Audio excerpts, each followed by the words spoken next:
Hello दोस्तों, हाजिर हूँ एक बार फिर से बहुत ही मज़ेदार ड्रामा के साथ। तो जल्दी से चैनल को सब्सक्राइब कर लीजिए एंड वीडियो को भी लाइक कर दीजिएगा। चलिए वीडियो को स्टार्ट करते हैं। शो की शुरुआत हमारी फीमेल लीड लुओ और उसके प्यारे से बेटे चिनचिन को दिखाए जाने से होती है, जो कि सिविल ब्यूरो में आए थे।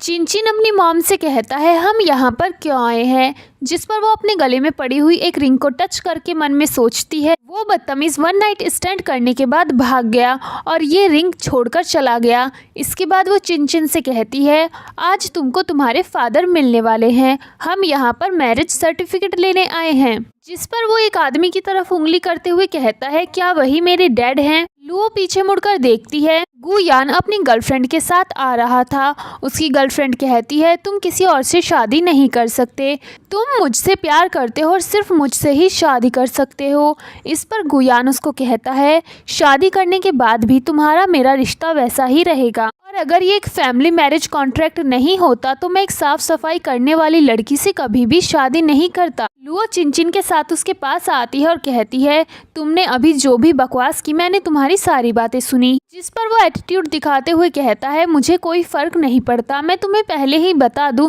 ये मेरी गर्लफ्रेंड है और मैं इससे बहुत ही ज़्यादा प्यार करता हूँ। तभी हम यहाँ पर अपने मेल लीड लॉन्ग को देखते हैं, जिसने एकदम भिखारियों जैसे कपड़े पहने थे और वो भिखारी होने की ही एक्टिंग कर रहा था। वो अपने मैनेजर के साथ कॉल पर बात कर रहा था। मैनेजर कहता है सर आप चाइना आने के बाद अचानक से कहाँ पर गायब हो गए। जिस पर लॉन्ग कहता है पहले मुझे अपनी मॉम की मौत की वजह का पता लगाना है, मुझे पता करना है कि किसने उनके साथ ऐसा किया, और ये सब पता करने के लिए मुझे अपनी सीईओ की पहचान को छिपा कर रखना होगा, वरना मेरा बड़ा भाई मेरा पीछा करेगा। साथ ही वो अपने मैनेजर से अपनी मॉम की रिंग ढूंढने को कहता है, जो कि किसी और के पास नहीं बल्कि लुओ के पास है। और तभी लॉन्ग की नज़र गुयान पर पड़ती है, जिसे देखकर वो थोड़ा सा शॉक होता है। तभी लॉन्ग की नज़र गुयान पर पड़ती है, जिसे देखकर वो थोड़ा सा शॉक होता है, बिकॉज गुयान उसका भतीजा है। चिनचिन यहाँ पर गुयान से कहता है तुम्हारी पहले से एक गर्लफ्रेंड है, अपने आप को फ्रेश मत समझो, तुम एक सेकंड हैंड आदमी हो, मेरी मॉम के लायक नहीं हो। इस पर तो उसे बहुत ही ज़्यादा गुस्सा आता है, लेकिन लुओ चिनचिन को पीछे कर लेती है और गुयान से कहती है मैं कसम खाती हूँ मैं एक भिखारी से शादी कर लूँगी लेकिन तुमसे नहीं करूँगी। जिस पर सभी लॉन्ग की तरफ देखते हैं, क्योंकि वही वहाँ पर एक लौता भिखारी था। लुओ जल्दी से लॉन्ग के पास जाती है और कहती है क्या आप मुझसे शादी करने के लिए तैयार हैं। इस पर तो ये बंदा चौंक जाता है। गुयान कहता है क्या वाकई में तुम इस भिखारी से शादी करोगी। और तभी यहाँ पर गुयान के फादर और उसके दादाजी आ जाते हैं। गुयान के फादर लॉन्ग को पहचान जाते हैं और कहते हैं तुम अब्रॉड से वापस कब आए और ये तुमने किस तरह का भेष बना कर रखा है, तुम भिखारी क्यों बने हुए हो। जिस पर गुयान कहता है शायद अब्रॉड में इसके लिए जीना बहुत ही ज्यादा मुश्किल होगा। तभी यहाँ पर गुयान के दादाजी कहते हैं बकवास करना बंद करो, हम यहाँ पर मैरिज सर्टिफिकेट के लिए आए हैं। जैसे कि हमारे बुजुर्गों ने रिश्ता तय किया था, गु परिवार के बेटे और लुओ की शादी होगी। तभी लुओ कहती है मुझे गुयान के साथ शादी नहीं करनी, मैं लॉन्ग के साथ शादी करने के लिए तैयार हूँ, और क्योंकि लॉन्ग भी गु परिवार का बेटा है तो इससे मैरिज कॉन्ट्रैक्ट टूटेगा भी नहीं। पर तो गुयान के डैड भड़क जाते हैं, लेकिन यहाँ पर दादाजी कहते हैं कोई बात नहीं, लुओ को जिससे शादी करनी है वो कर सकती है। गुयान भी कहता है क्या तुम पागल हो चुकी हो। उन दोनों को इतना ज़्यादा भड़कते हुए देख लॉन्ग भी कह देता है मैं लुओ से शादी करने के लिए तैयार हूँ, हम लुओ की शादी ज़बरदस्ती नहीं करा सकते, वो जिससे शादी करना चाहती है कर सकती है, अगर वो लॉन्ग से शादी करने के लिए तैयार है तो मुझे कोई दिक्कत नहीं है। जिसके बाद ये दोनों मैरिज सर्टिफिकेट लेने के लिए अंदर चले जाते हैं। ये दोनों मैरिज सर्टिफिकेट लेकर बाहर आ जाते हैं। गुयान वहाँ से जाने लगता है। लुओ उसको रोककर कहती है क्योंकि अब से मैं तुम्हारी आंटी हूँ तो तुम सिर्फ मुझे आंटी ही बोलना। तभी चिनचिन भी कहता है मॉम क्या आप मुझे भी अपना सरनेम चेंज कर लेना चाहिए, मुझे भी गु चिनचिन रख लेना चाहिए, वैसे अब मैं गुयान का भाई हूँ। इस पर गुयान को गुस्सा आता है, वो कुछ बोल पाता कि दादाजी उसे रोक देते हैं। लुओ भी गुयान के सर पर हाथ रखती है और कहती है क्योंकि मैं तुम्हारी आंटी हूँ मैं तुम्हारा बहुत ही अच्छे से ख्याल रखूँगी। इस पर तो उसे बहुत ज़्यादा गुस्सा आता है और वो वहाँ से चला जाता है। पीछे पीछे उसकी गर्लफ्रेंड और उसके डैड भी चले जाते हैं। गुयान के दादाजी लोंग से कहते हैं क्योंकि अब तुम्हारी शादी हो चुकी है तो तुम्हें अपनी पत्नी का ख्याल रखना होगा, और वो भी वहाँ से चले जाते हैं। लुओ लोंग से कहती है क्योंकि अब हमारी शादी हो चुकी है तो हमें एक दूसरे के बारे में जान लेना चाहिए।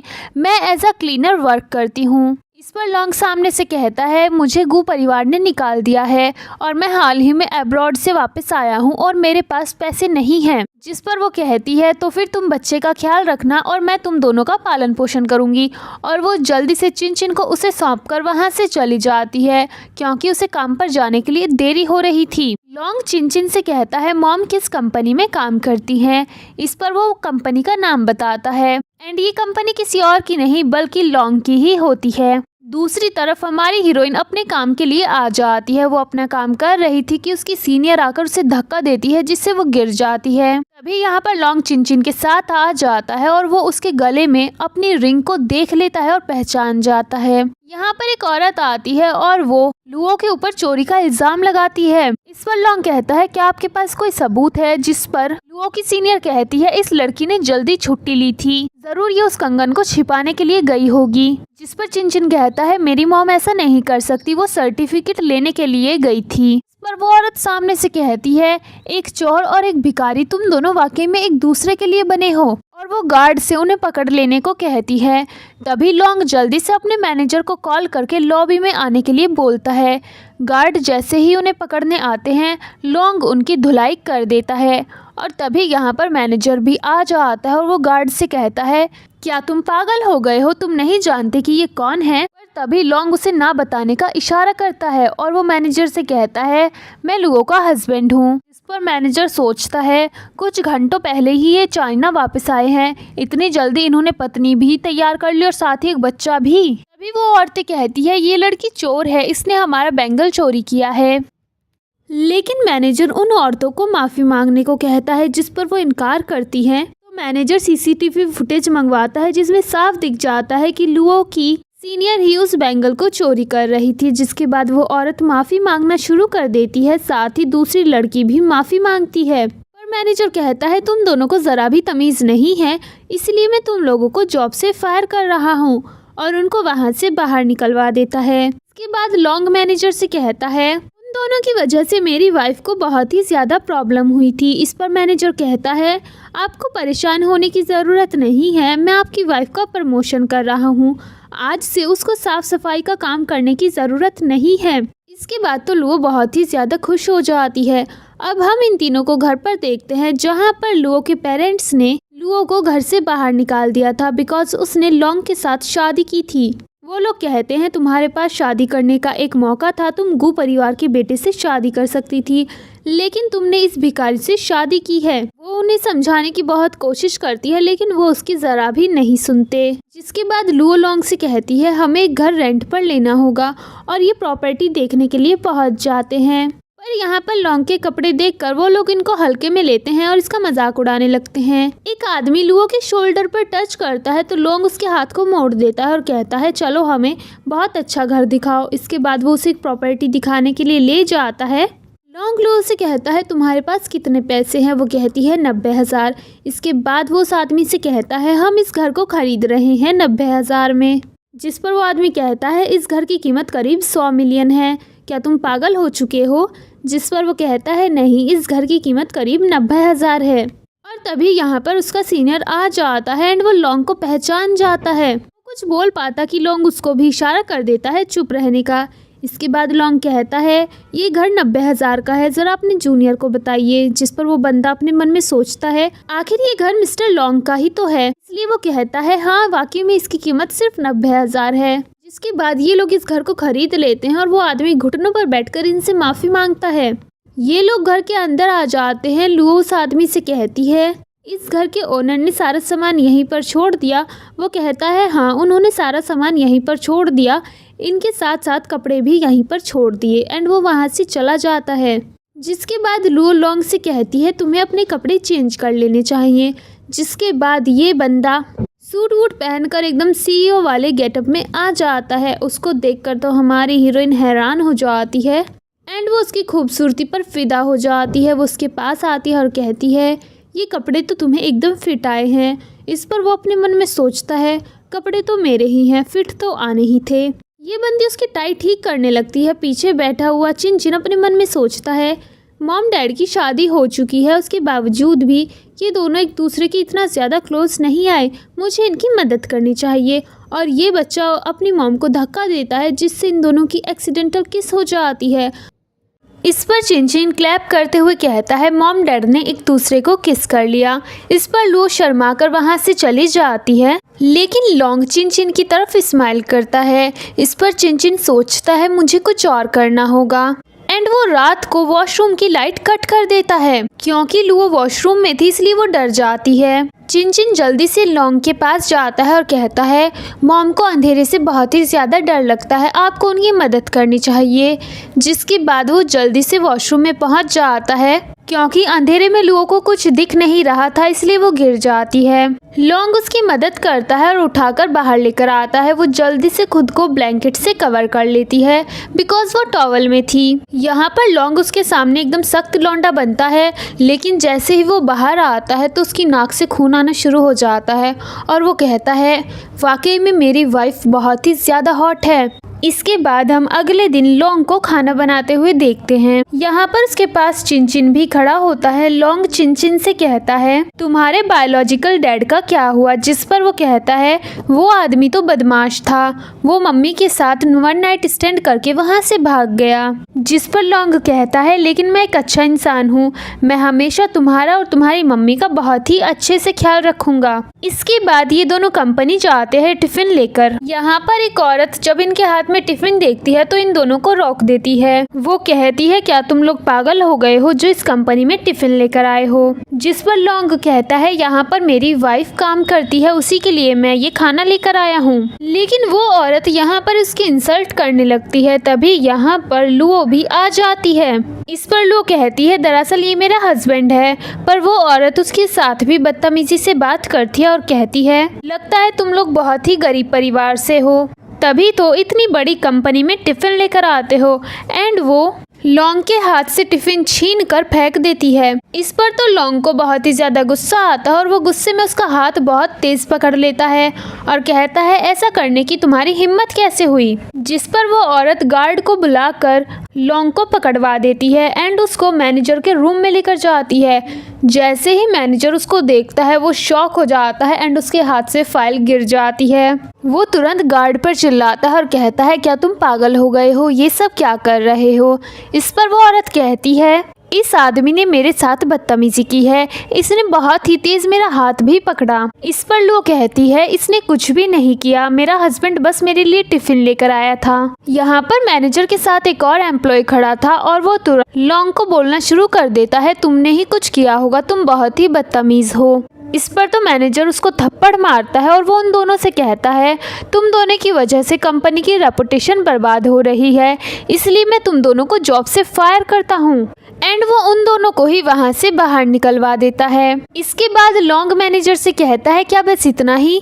जिस पर मैनेजर जल्दी से लुओ से माफ़ी मांगने लगता है और कहता है मैं आपकी सैलरी बढ़ा रहा हूँ। जिस पर तो ये बंदी बहुत ही ज़्यादा खुश हो जाती है।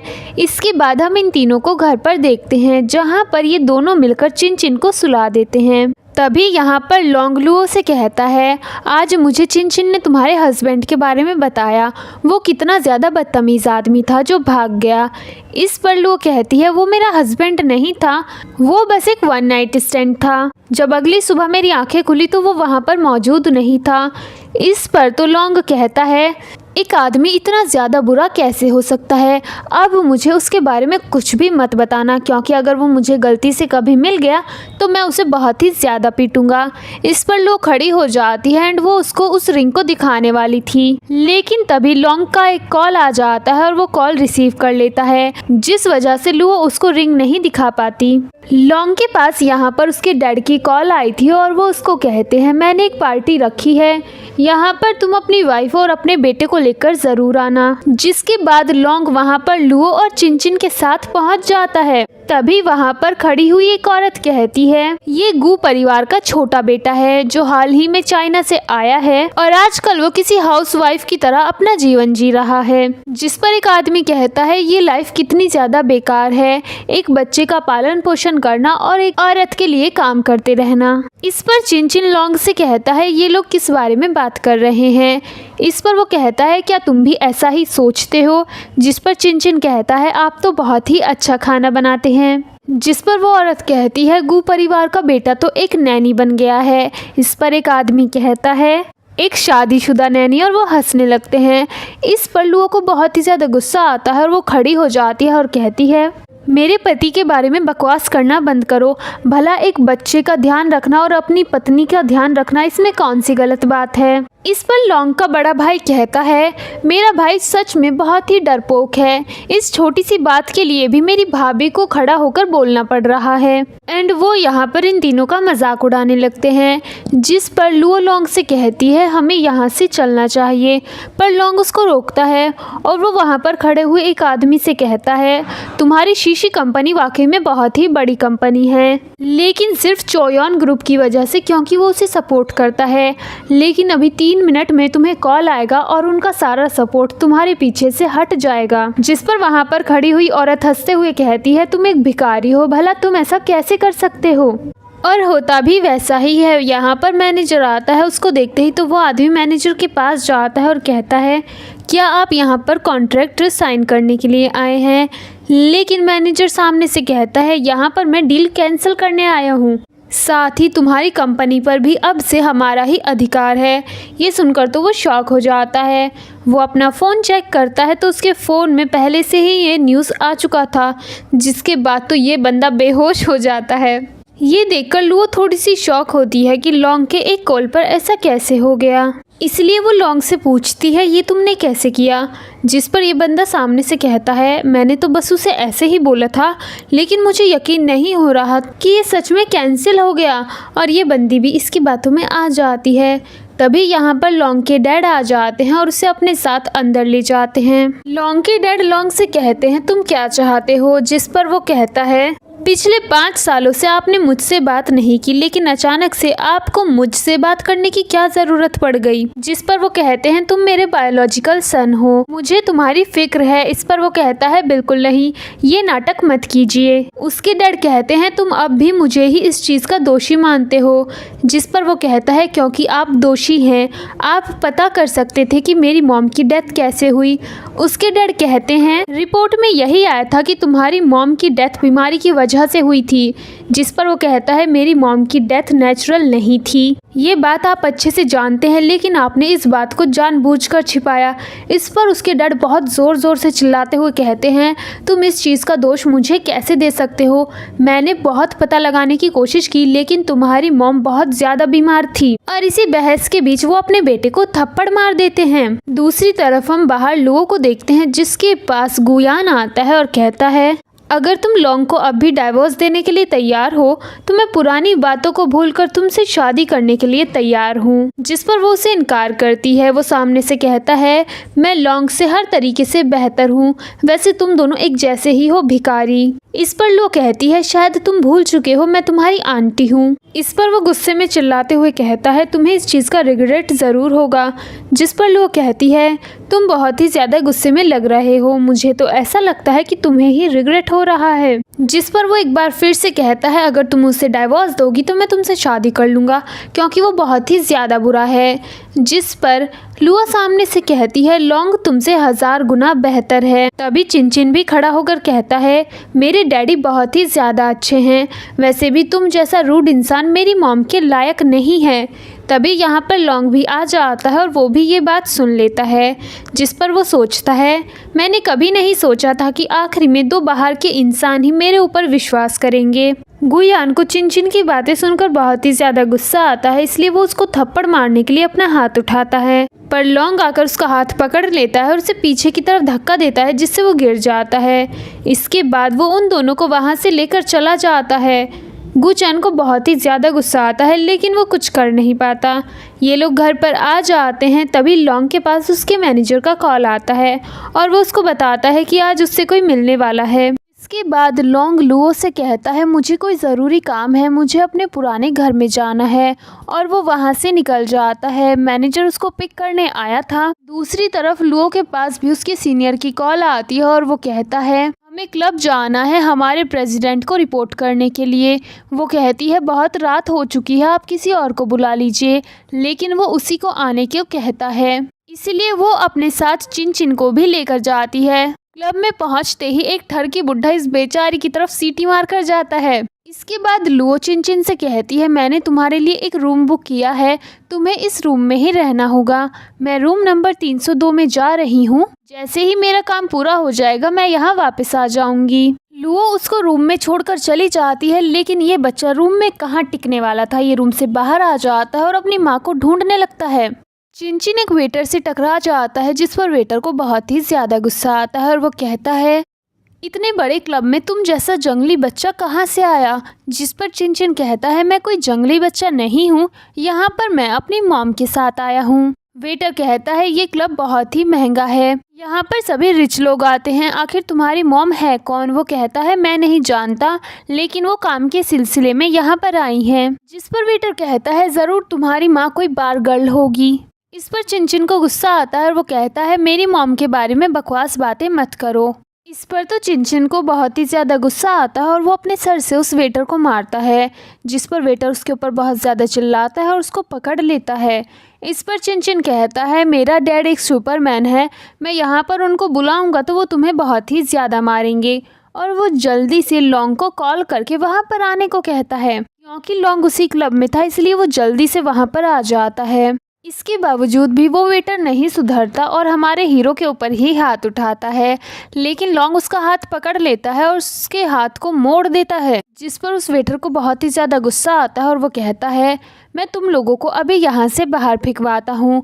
और वो ज़ोर ज़ोर से चिल्लाने लगता है। तभी यहाँ पर मैनेजर आ जाता है और वो कहता है आखिर क्या हुआ। जिस पर वेटर मैनेजर से कहता है ये दोनों यहाँ पर कुछ गड़बड़ कर रहे हैं, इन्हें यहाँ से बाहर निकाल दो। लेकिन मैनेजर तो उस वेटर को ही थप्पड़ मारता है और कहता है हमारे बॉस को नाराज़ करने की तुम्हारी हिम्मत कैसे हुई। जिसके बाद वो वेटर लॉन्ग के पैरों में बैठकर उससे माफ़ी मांगने लगता है, लेकिन लॉन्ग उसको जॉब से फायर कर देता है। इस पर चिन चिन लॉन्ग से कहता है आप इस तरह से किसी को भी जॉब से फायर कैसे कर सकते हैं। इस पर वो कहता है क्योंकि मैं एक सुपरमैन हूँ ना, इसीलिए। जिस पर चिन चिन कहता है मैं भी बड़ा होकर आपकी तरह सुपरमैन बनूंगा। लॉन्ग उससे कहता है मॉम कहाँ पर है और तुम यहाँ पर क्या कर रहे हो। जिस पर वो कहता है मॉम यहाँ पर काम के सिलसिले में आई हैं। जिसके बाद लॉन्ग मैनेजर से कहता है मेरे बच्चे का ख्याल रखना। जिसके बाद वो जल्दी से हमारे हीरोइन को ढूंढने के लिए जाता है। दूसरी तरफ वो एक रूम में होती है, यहाँ पर उसका सीनियर आ जाता है और आते ही उसके ऊपर चिल्लाकर कहता है ये तुमने किस तरह के कपड़े पहने हैं, यहाँ पर बॉस के आने से पहले जल्दी से कपड़े चेंज कर लो। जिस पर वो कहती है नहीं, आखिर मेरे कपड़ों में क्या बुराई है। इस पर वो कहता है अगर तुम चाहती हो कि तुम्हें अच्छा बोनस मिले तो तुम्हें अच्छे से सेवा भी करनी होगी। जिस पर वो कहती है ये सब करने के लिए मैं यहाँ पर नहीं आई, और वहाँ से जाने लगती है। पर वो आदमी उसे रोकता है और कहता है तुम इस बारे में अच्छे से सोच सकती हो, मैं तुम में बहुत ही ज़्यादा इंटरेस्टेड हूँ, लेकिन तुम्हें यहाँ पर कोई गलत काम नहीं करना है, बस तुम्हें सीईओ के साथ थोड़ी देर बैठकर बातें करनी है। इसके बाद हमारा हीरो हर रूम में उसको ढूंढ रहा था और वो उसी रूम में आ जाता है, लेकिन यहाँ पर लुओ नहीं होती पर वो आदमी होता है। वो जल्दी से उसको अपने पास बिठा लेता है। लॉन्ग कहता है मेरे पास टाइम नहीं है, सिर्फ काम की बातें करो। इस पर वो कहता है ऐसा नहीं है, मैंने आपके लिए बहुत सारे अरेंजमेंट किए हैं। जिस पर लॉन्ग कहता है तुम्हारा क्या मतलब है। वो कहता है मैंने स्टाफ की एक लड़की को आपके लिए तैयार किया है। और तभी यहाँ पर लुओ आती है जिसने पिंक कलर की बहुत ही ब्यूटीफुल ड्रेस पहनी थी। उसको इस तरह से देखकर एक बार को हमारा हीरो भी पिघल जाता है, लेकिन वो जल्दी से मास्क पहन लेता है। वो आदमी कहता है सर आप मास्क क्यों लगा रहे हैं। इस पर लॉन्ग कहता है मैं हर किसी को अपना चेहरा नहीं दिखा सकता। जिसके बाद वो आदमी लुओ से कहता है तुम्हें सीईओ का बहुत ही अच्छे से ख्याल रखना है आज रात को। इस पर वो कहती है आप ये कैसे कह सकते हैं, मेरे पास पहले से एक हस्बैंड है, तो आप इस तरह से मुझे एक रात के लिए किसी आदमी के साथ कैसे छोड़ सकते हैं। इस पर वो कहता है ये कोई आम आदमी नहीं है, ये एक सीईओ है। लुओ कहती है लेकिन मेरा एक हस्बैंड है और मैं शादीशुदा हूँ। तभी लॉन्ग भी खड़ा हो जाता है और कहता है तो मिस लुओ का पहले से एक हस्बैंड है, तो आपके हस्बैंड कैसे हैं ज़रा आप बताएंगी। इस पर लुओ कहती है मेरा हस्बैंड बहुत ही ज़्यादा अच्छा है, वो बहुत ही अच्छा खाना बनाता है, वो मेरा ख्याल रखता है और साथ ही मेरे बच्चे का भी बहुत ख्याल रखता है, वो वाकई में बहुत ही अच्छा इंसान है। ये सुनकर तो लॉन्ग को बहुत ही ज़्यादा खुशी होती है और वो अपने मन में सोचता है अच्छा है कि आज ये हुआ, इससे मुझे पता तो चल गया कि वाकई में मैं लुओ के दिल में हूँ और वो मुझे पसंद भी करती है। लेकिन तभी वो आदमी लॉन्ग से कहता है इस लड़की की बातों में मत आइए, दरअसल इसका पति तो सिर्फ एक भिखारी है और वो पूरी तरीके से लुओ के ऊपर ही डिपेंड है, वो कुछ करता भी नहीं है और ना ही पैसे कमाता है।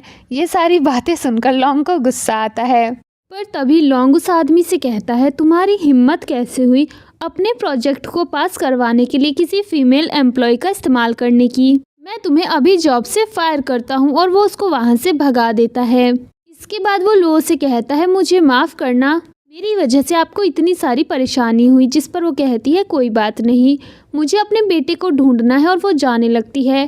पर तभी रूम के अंदर चिनचिन आ जाता है और वो जैसे ही लॉन्ग को देखता है तो कहता है डैडी आप मास्क लगाकर क्या कर रहे हैं। इस पर तो लॉन्ग शॉक हो जाता है, लेकिन लुओ कहती है ये तुम्हारे डैडी नहीं है, ये हमारे सीईओ हैं। जिस पर वो कहता है नहीं नहीं ये डैड ही हैं, मैं बस इनसे अभी अभी। और तभी लॉन्ग उसको गोद में उठा लेता है और कहता है ये आपका बच्चा है, ये तो बहुत ही ज़्यादा प्यारा है। जिस पर वो स्माइल करती है, लेकिन फिर वो कहता है मुझे माफ़ करना, मैंने विदाउट परमिशन के इसको गोद में उठा लिया। इस पर वो कहती है कोई बात नहीं और अपने मन में सोचती है मुझे पता नहीं था कि सीईओ को बच्चे इतने ज़्यादा पसंद हैं। चिनचिन अपने डैड के कान में कहता है आप ये क्या कर रहे हैं। जिस पर वो कहता है मैं और तुम्हारी मॉम ड्रेस अप गेम खेल रहे हैं, तुम मेरे बारे में नहीं बता सकते वरना मैं ये गेम हार जाऊंगा। जिस पर वो कहता है मैं मॉम को नहीं बताऊंगा। तभी लुओ कहती है आप दोनों के बीच क्या बातें हो रही हैं।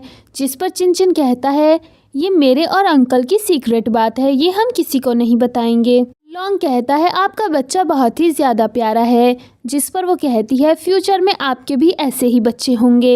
एंड वो चिन से कहती है हमें देर हो रही है, चलना होगा, चलो अंकल को जल्दी से बाय बोलो।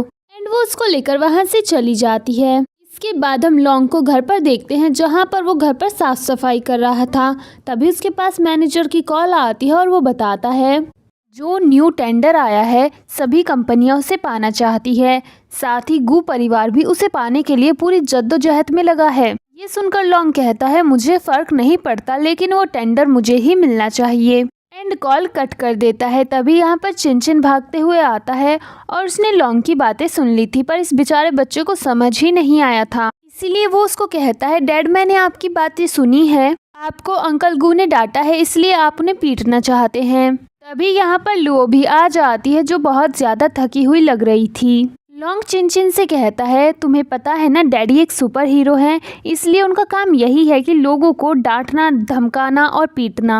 इसके बाद ये दोनों ही लुओ के साइड में जाकर बैठ जाते हैं। चिनचिन उसके पैर दबाने लगता है। लॉन्ग कहता है क्या प्रॉब्लम है। वो कहती है एक न्यू टेंडर आया है जिसके लिए मैं काम कर रही हूँ। जिस पर वो कहता है क्या मैं तुम्हारी कुछ मदद करूं। वो कहती है क्या तुम इसको पाने में मेरी मदद कर सकते हो। जिस पर वो कहता है हाँ बिल्कुल मैं ये कर सकता हूँ। इस पर वो हंसने लगती है और कहती है तुम ये नहीं लिख पाओगे। जिस पर वो कहता है तो चलो शर्त लगाते हैं, अगर मैंने ये लिख लिया तो मैं तुम्हें किस करूँगा। पर लुओ अपने मन में सोचती है ये इस बात का फ़ायदा उठाना चाहता है और वो लॉन्ग से कहती है मुझे तुम्हारी शर्त मंजूर है, लेकिन तुम्हें ये एक रात के अंदर करना होगा। जिस पर वो कहता है ठीक है और वो काम करना शुरू कर देता है। इस पर लॉन्ग कहता है ठीक है और वो काम करना शुरू करता है। एक रात तो क्या वो बंदा 1 घंटे में इस काम को निपटा देता है। ये देखकर तो लुओ एकदम से शॉक हो जाती है। वो कहता है तुम्हारा काम मैंने ख़त्म कर दिया, अब तुम्हें अपना प्रॉमिस पूरा करना होगा। जिस पर वो उसे किस करने के लिए करीब जाती है, लेकिन चिनचिन उसे पीछे से धक्का दे देता है और इन दोनों का किस हो जाता है। और क्लैप करते हुए कहता है मॉम ने डैड को किस किया, मतलब कितना शैतान बच्चा, ये मॉम डैड की चुम्मा चाटी पे मज़े ले रहा है। अगले दिन लॉन्ग और लुओ दोनों एक साथ बैंडिंग मीटिंग के लिए जाते हैं। लुओ थोड़ी सी नर्वस होती है। लॉन्ग उसको समझाता है घबराने की ज़रूरत नहीं है, सब अच्छा होगा। और तभी यहाँ पर गुयान आ जाता है। वो इन दोनों को देखकर ही चिढ़ जाता है और लो से कहता है, तो तुम भी इस बैंडिंग मीटिंग में पार्ट लेने के लिए आई हो? जिस पर वो कहती है, क्यों मैं इसमें पार्ट नहीं ले सकती? इस पर गुयान वॉज लाइक, इसमें पार्ट लेने के लिए ना औकात चाहिए होती है जो तुम दोनों के पास नहीं है। वैसे भी तुम्हारा पति एक भिखारी है। इस पर उसको गुस्सा आता है और वो कहती है, ये तुम्हारे अंकल है, तुम्हें इनके साथ तमीज़ से बात करनी चाहिए। जिस पर वो कहता है, मुझे तमीज़ सिखाने की ज़रूरत नहीं है। तभी लोंग कहता है, तो फिर ठीक है, अंदर देखते हैं कौन किससे बेहतर है। एंड वो बंदा अंदर चला जाता है। लुओ लोंग से कहती है, तुम्हें परेशान होने की ज़रूरत नहीं है, मैं बहुत अच्छे से प्रेजेंटेशन दूंगी। एंड ये बंदी अंदर आ जाती है जहाँ पर सबसे पहले गुचैन अपनी प्रेजेंटेशन देता है, लेकिन उसको देखते ही सभी लोग कहते हैं, ये क्या बकवास है। जजेस उसकी बहुत ज़्यादा बेइज्जती करते हैं और कहते हैं, तुम्हें कुछ भी नहीं आता, तुमने प्राइस भी कितना ज़्यादा हाई रखा है। इसके बाद हमारी हीरोइन की बारी आती है, वो प्रेजेंट करती है। जजेस को बहुत ही ज़्यादा पसंद आता है और वो इस कंपटीशन को जीत जाती है। लेकिन तभी गुयान गुस्से में खड़ा होता है और कहता है, ये सब क्या बकवास है, तुम लोगों ने चीटिंग की है, तुम लोगों ने जानबूझकर इस लड़की को जिताया है। ये वो लड़की है जो आज तक कभी कॉलेज भी नहीं गई। ये सुनकर तो सभी लोग शॉक हो जाते हैं और कहते हैं, ये लड़की कॉलेज भी नहीं गई और इसे ये टेंडर कैसे मिल गया? इस टेंडर को अभी रद्द करिए। और सभी चिल्लाना शुरू कर देते हैं। तभी एक जज कहता है, यहाँ पर टेंडर के लिए बोली लगाई जा रही है, ये कोई स्कूल नहीं है जो हम यहाँ पर ग्रेड देखना शुरू कर दें या फिर देखें कि किसने अपना कॉलेज कंप्लीट किया है या फिर स्कूल कंप्लीट किया है। तभी यहाँ पर लुओ कहती है, इस बिट को मैंने अपने बलबूते पर जीता है, और रही इसको लिखे जाने की बात, तो ये कहीं से कॉपी नहीं किया गया। पर तभी गुयान कहता है, तुमने ये चोरी किया है, क्योंकि तुमने अपना कॉलेज तक कंप्लीट नहीं किया, तो तुम इतना अच्छा बिट कैसे लिख सकती हो? और वो उसके ऊपर कॉपी करने का इल्ज़ाम लगाना शुरू कर देता है, जिसके बाद सभी लोग उसे वहाँ से बाहर निकालने को कहते हैं। बाहर से ये सब कुछ लोंग मैनेजर के साथ देख रहा था और वह कहता है, जाकर मुझे उसकी मदद करनी होगी। दूसरी तरफ अंदर लुओ सभी से कहती है, ये मेरे हस्बैंड ने लिखा है, लेकिन उसकी बात सुनने को कोई भी तैयार नहीं था।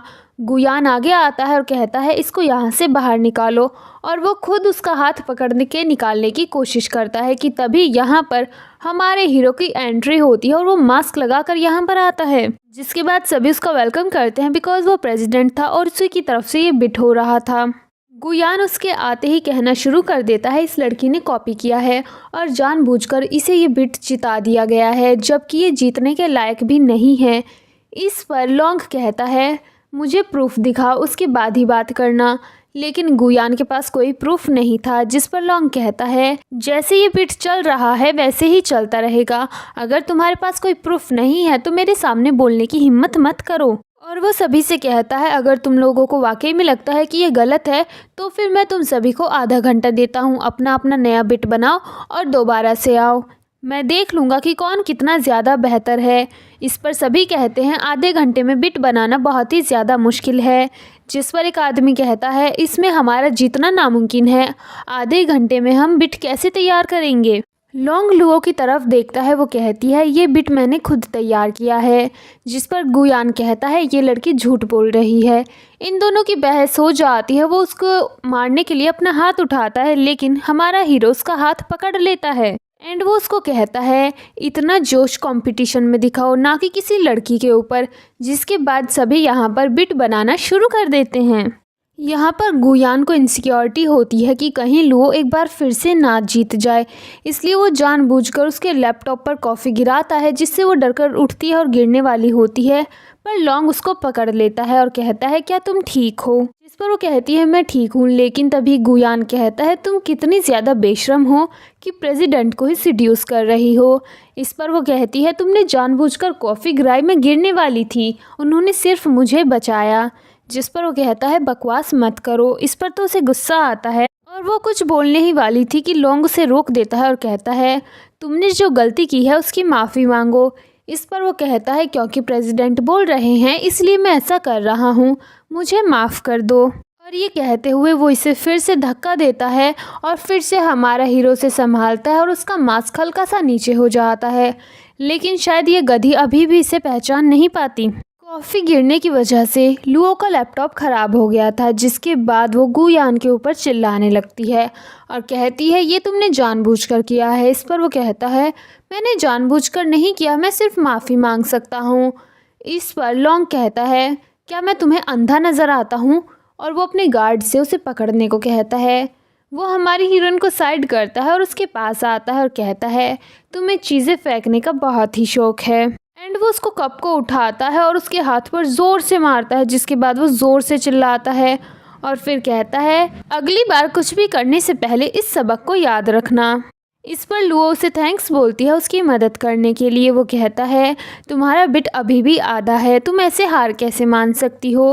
वो कहती है पर मेरा लैपटॉप काम नहीं कर रहा। इसके बाद हमारा हीरो उस लैपटॉप को चेक करता है और वो कहता है मैं इसे ठीक कर सकता हूँ, और वो 3-4 जगह अपनी उंगलियाँ चलाता है और लैपटॉप ठीक हो जाता है। जिसके बाद हमारी हीरोइन बिट तैयार करती है, दोबारा से कंपटीशन होता है और एक बार फिर से वो इसको जीत जाती है। यहाँ पर बाहर ही हम गुयान की डैड को भी देखते हैं। जैसे ही गुयान बाहर आता है वो आते ही उसे एक थप्पड़ मारते हैं और कहते हैं बेवकूफ़ तुम कितने बड़े गधे हो, तुम किसी काम के नहीं हो, तुमसे अच्छा तो मैं एक कुत्ता पाल लेता।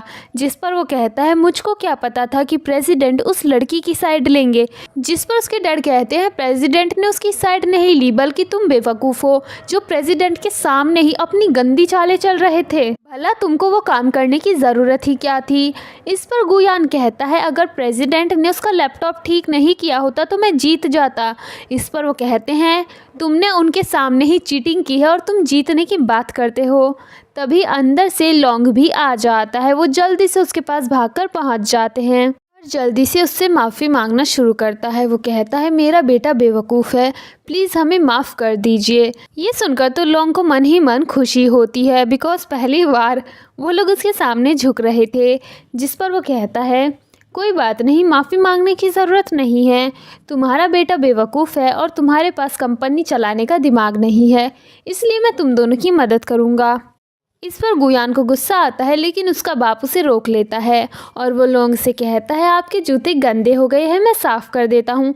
और वो बैठकर उनके जूते साफ़ करने लगता है, पर हमारा हीरो यहाँ से चला जाता है। वो वहाँ से निकल रहा होता है, तभी उसका फ़ोन रिंग होता है एंड लुओ ही उसको कॉल कर रही थी। लुओ ये चीज़ नोटिस करती है और वो कहती है आखिर ये कैसे हो सकता है, मेरे पति और प्रेसिडेंट की रिंगटोन सेम कैसे हो सकती है। जिसके बाद वो जल्दी से वहाँ से चला जाता है। वो कार में आता है, अपना मास्क हटाता है और एक गहरी सांस लेकर कहता है अच्छा है कि मेरा भांडा नहीं फूटा। अगले सीन में हम लॉन्ग और लुओ को एक साथ देखते हैं, जहाँ पर लुओ उसे बता रही थी कि बिट के दौरान क्या क्या हुआ था और वो उसको सारी बातें फुल डिटेल में बताती है।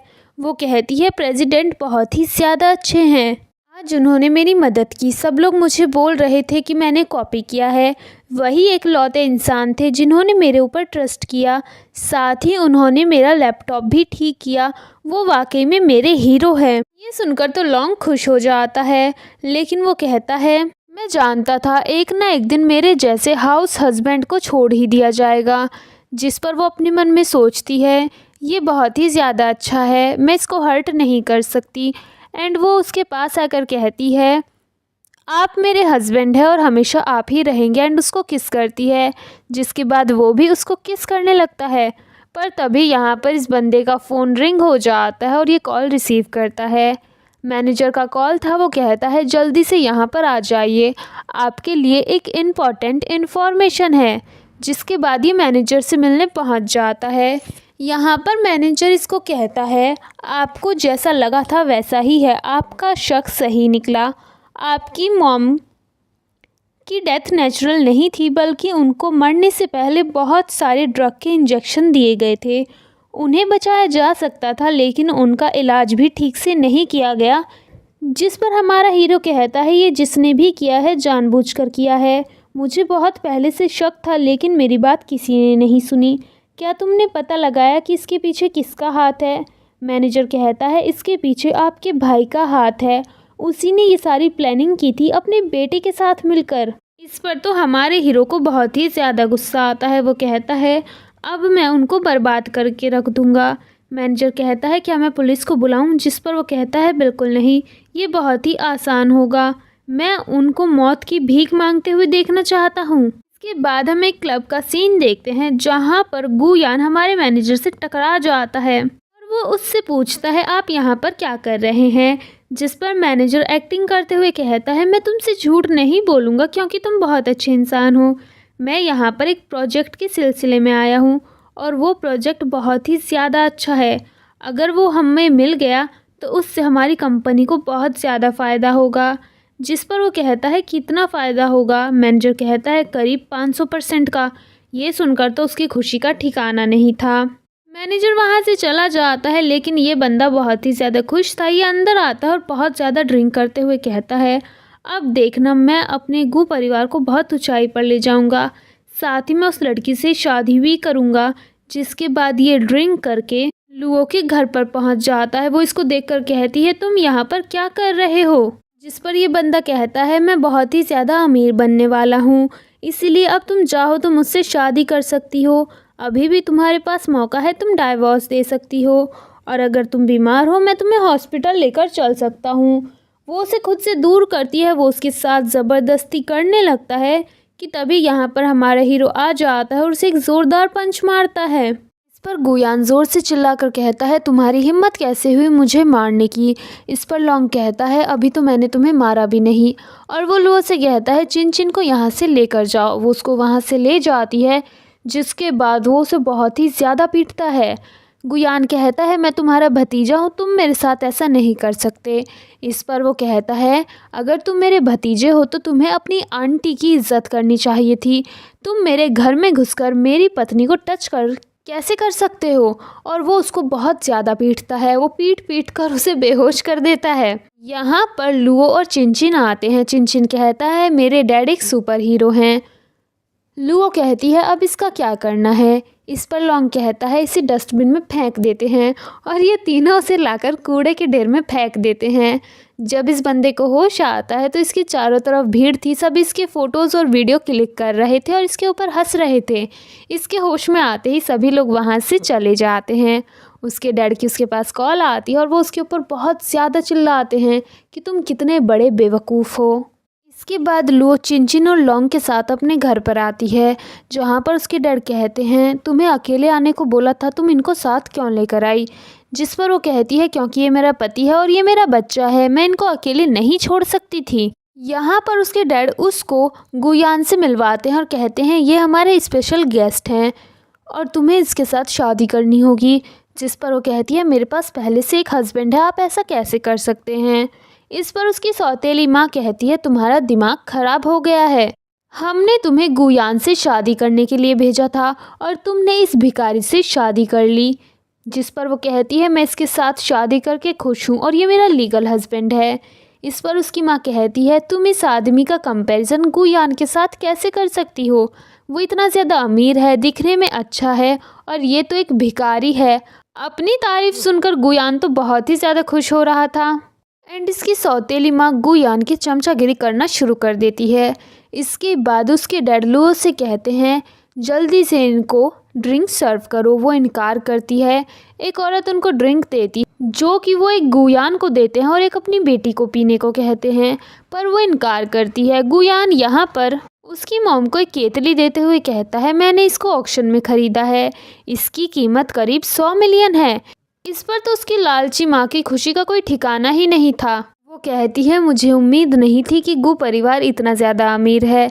इसके बाद उसके डैड ज़बरदस्ती लुओ को ड्रिंक देने लगते हैं पीने के लिए। वो मना करती है लेकिन वो रुकते नहीं। इस पर लॉन्ग उनके हाथ से गिलास फेंक देता है, जिस पर उसके डैड बहुत गुस्से में चिल्लाते हैं।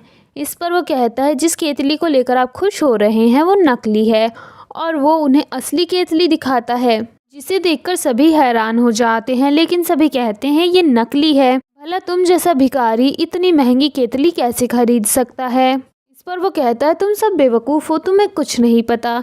जिस पर लुओ के डैड कहते हैं एक तो तुम नकली केतली लेकर आए हो, उसके बाद ये एटीट्यूड भी दिखा रहे हो और सबकी यहाँ पर बेइज्जती भी कर रहे हो। इस पर उसकी सौतेली माँ कहती है इस झूठे को यहाँ से बाहर निकालो, जिस पर चिनचिन कहता है मेरे डैड झूठ नहीं बोलते। इस पर वो बुढ़िया चिनचिन के ऊपर चिल्लाती है। तभी लौंग कहता है मेरे बच्चे को डांटने की ज़रूरत नहीं है, और अगर वाकई में तुम लोगों को ऐसा लगता है कि ये केतली नकली है तो यहाँ पर मिस्टर जेंग को आने दीजिए, वो चेक करके बता देंगे कि क्या असली है और क्या नकली है। इस पर तो गुयान कहता है ये आदमी वाकई में एक सनकी है, भला मिस्टर जेंग यहाँ पर कैसे आएंगे, वो तो बहुत ही बिजी इंसान हैं। इस पर सभी लोग उसके ऊपर हंसने लगते हैं।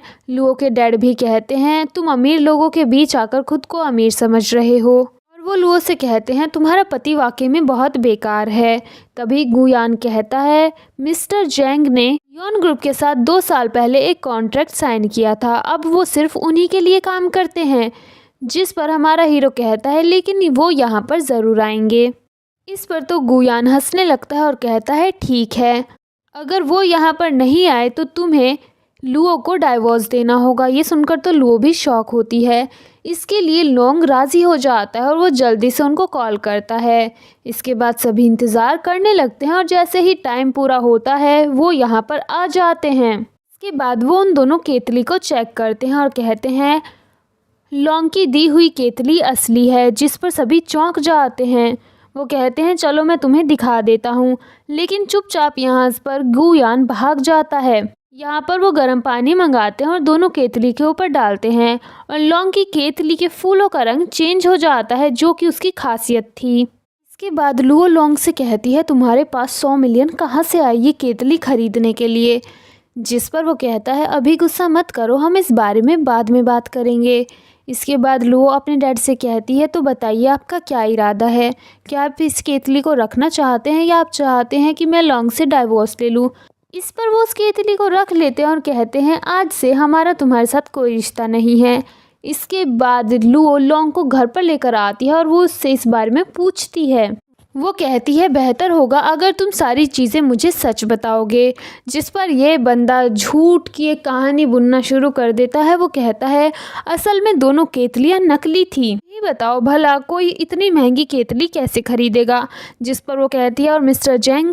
इस पर वो बंदा कहता है मिस्टर जेंग भी नकली थे, वो असली नहीं थे, और ये बंदी इसकी बातों में आ जाती है। इसके बाद हम गुयान को देखते हैं जो कि अपने डैड से मिलता है और कहता है उस लौंग की वजह से मुझे इतने सारे लोगों के सामने शर्मिंदा होना पड़ा, मैं उसे छोड़ने वाला नहीं हूँ, मैं उससे बदला ज़रूर लूँगा। जिस पर उसके डैड कहते हैं परेशान होने की ज़रूरत नहीं है, वैसे भी आज हम मैनेजर से मिलने वाले हैं कॉन्ट्रैक्ट के सिलसिले में। जिसके बाद ये दोनों बाप बेटा मिलने के लिए पहुंच जाते हैं उनके लिए एक बड़ा सा तोहफा लेकर। जिस पर मैनेजर कहता है मुझे तुम्हारा तोहफा बहुत ही ज़्यादा पसंद आया, इसलिए मैं सोच रहा हूँ क्यों ना तुम्हें ये कॉन्ट्रैक्ट सौंप दिया जाए, और वो उनको डॉक्यूमेंट्स देता है साइन करने के लिए। जिसके बाद बाप बेटा दोनों ही बहुत खुश हो जाते हैं। गुयान कहता है हमें फ़ायदा कब होगा। जिस पर मैनेजर कहता है जैसे ही तुम साइन करोगे कुछ ही टाइम में तुम्हें फ़ायदा नज़र आएगा। वो उस कॉन्ट्रैक्ट को पढ़ते हैं। गुयान के डैड गुयान से कहते हैं इस कॉन्ट्रैक्ट के हिसाब से हम जितना ज़्यादा इन्वेस्ट करेंगे उसका हमें बहुत ज़्यादा फ़ायदा होगा।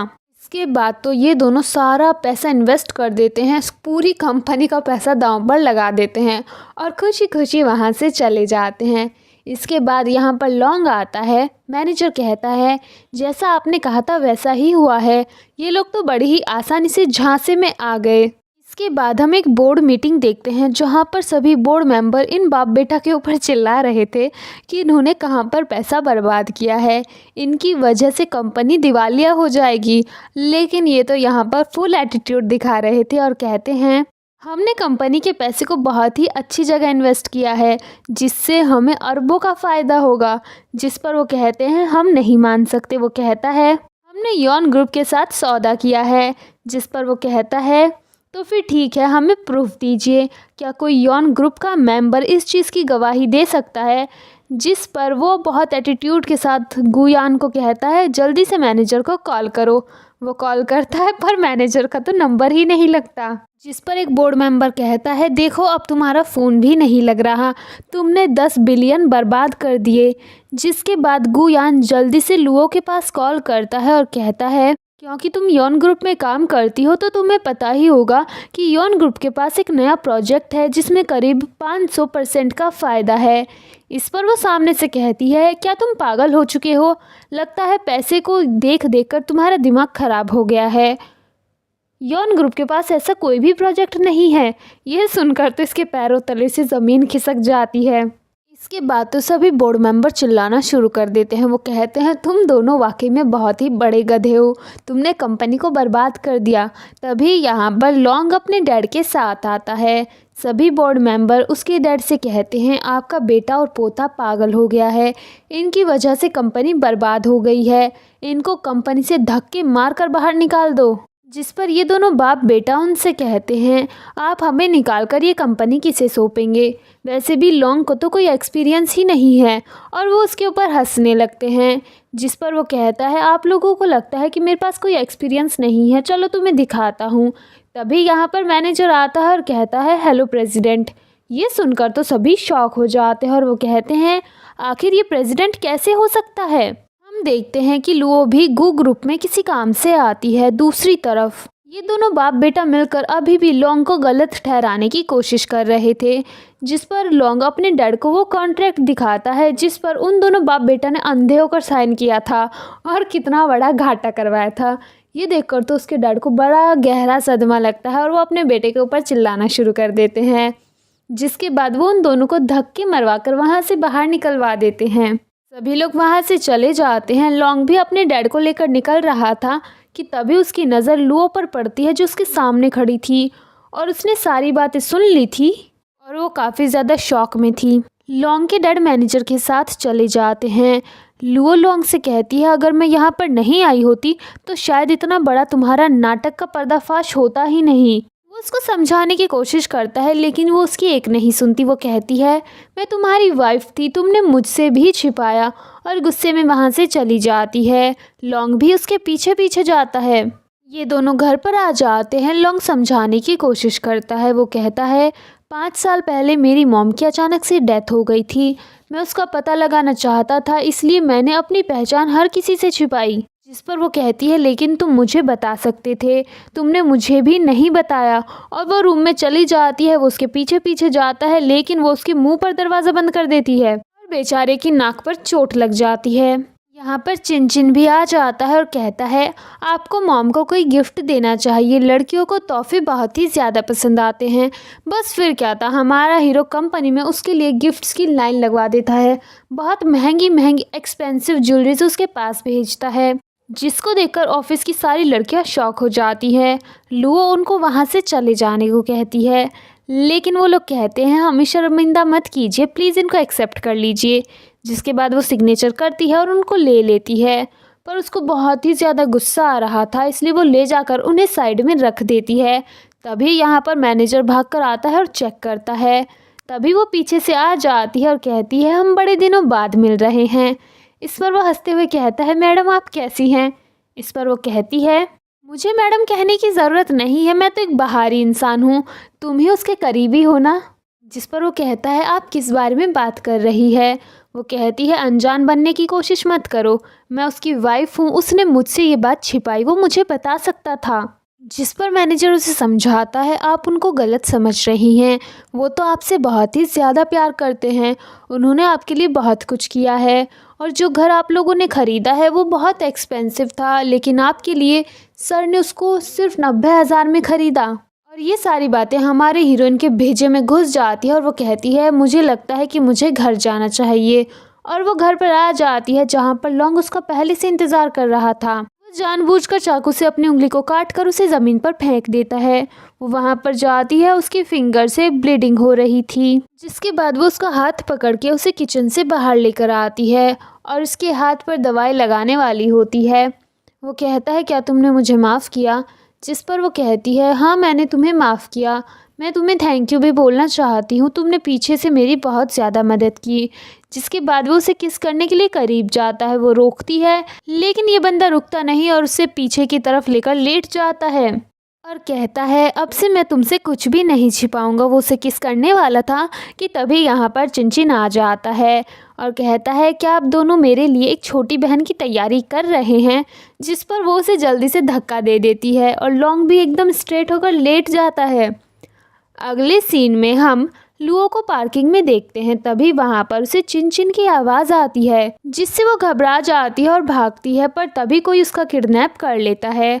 अगले सीन में हम लुओ और चिन चिन को देखते हैं, जिनको बांध कर रखा गया था, और ये किसी और ने नहीं बल्कि गुयान और उसके बाप ने मिलकर किया था। ये दोनों यहाँ पर आ जाते हैं और उन दोनों को परेशान करना शुरू कर देते हैं। गुयान हमारी हीरोइन का गला पकड़ता है और कहता है मैंने तुम्हें शादी करने का मौका दिया, लेकिन तुमने उस भिखारी को चूज़ किया। जिसके बाद वो कहती है क्योंकि वो तुमसे 100 गुना बेहतर है।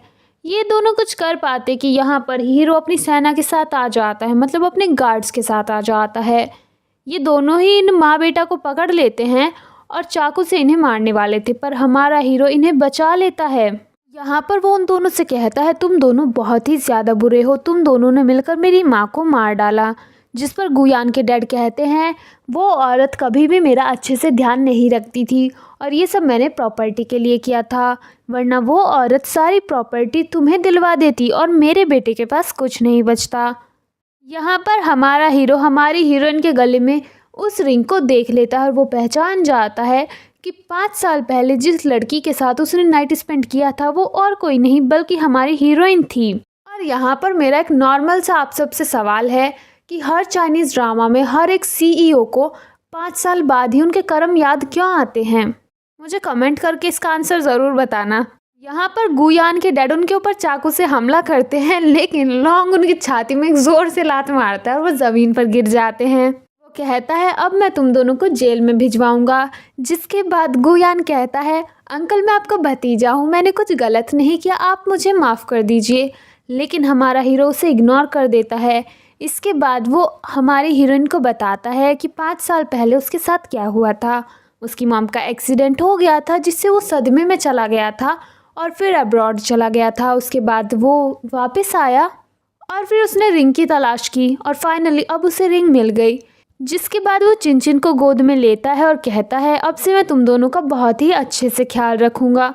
और इसी के साथ इस ड्रामा की हैप्पी एंडिंग हो जाती है। आपको ये ड्रामा कैसा लगा कमेंट करके ज़रूर बताना। वीडियो को लाइक करना, चैनल को सब्सक्राइब करना। Thank you so much for watching. Bye bye.